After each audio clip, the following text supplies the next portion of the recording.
to you guys about soloing, improvising as a trombonist. It's definitely a really, really hard thing to take on. It's definitely a challenge for any of you beginners who are just starting out. Hopefully you guys can use these tips. So I think rule number 1, learn the fundamentals.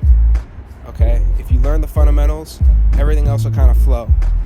And real quickly, you'll start to get better. Second thing I would say is push yourself. Every day you practice, make sure you're getting better and better every single day.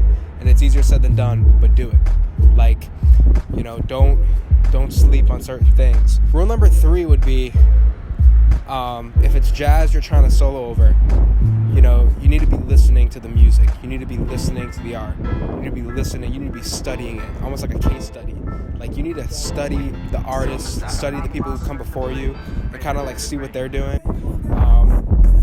But also too, just listening to the music and like getting into the feel and the groove of it. And then what you can start doing is, throwing on a Miles Davis record, or throwing on like a, if you're a trombone player, wing wing, throw on like a Wycliffe Gordon record, or like a, I'm trying to think of J.J. Johnson, or like anyone like that, right? Play along with what they're playing, and you may suck at it at first, but that's literally how I learned how to play jazz.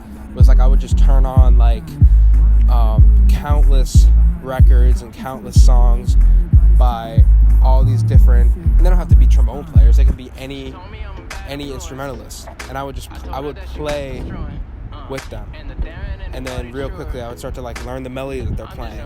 Then I would like start transcribing their solos. Baby, move that waist, just a little taste, bobble wobble in the place, break that vertebrae now. Baby, move that waist, just a little taste, bobble wobble in the place, break that vertebrae now. Baby, move that waist, just a little taste. Berklee College of Music, shout out. That's it right here. This is where I lived freshman year, and this is where I lived.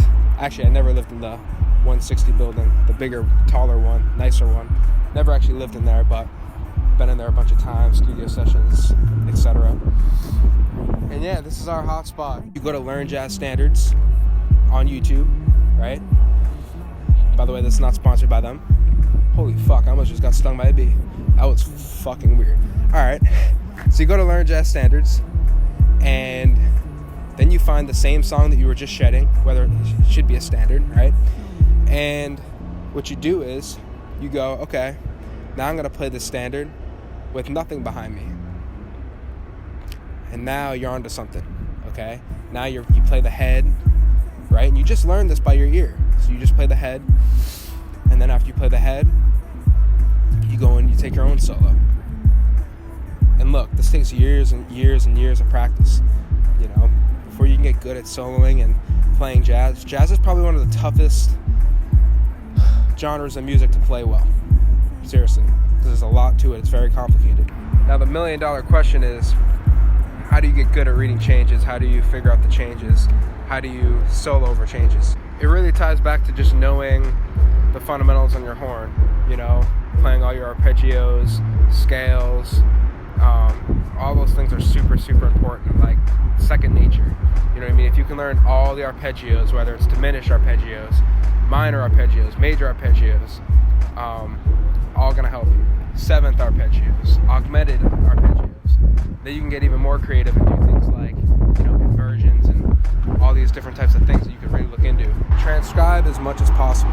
Transcribing is the number one way you're going to get better at soloing, improvising, getting better at jazz, everything, man.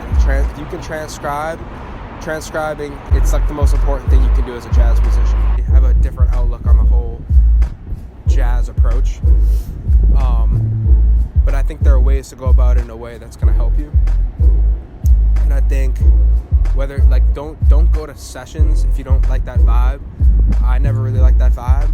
More so just like get the best players that you know, or like the players that you think are gonna push you, and kind of like organize your own sessions and like organize your own jams and stuff. Have people over your house if you're in high school, or like, do things like that. You know what I mean? And then what you want to do is get like a small group, and then start doing some gigs locally. Find a little restaurant, or like a little bar or a little club or something around town. If you live in the suburbs or you live outside of the city, and start doing some gigs and stuff, start getting some residencies. It's really not hard. Like, as a jazz musician, a lot of places will eat up high high schoolers who can swing a little bit. So, you know, put in a little resume, get something going. You know, you can start making some serious money in high school, man. You know, I lived it. Like me and my brother, a couple friends, got some people together and started doing that thing, and it kind of worked. So I gotta get back to class though, yo. If you're new, hit that subscribe button. Turn on those post notifications.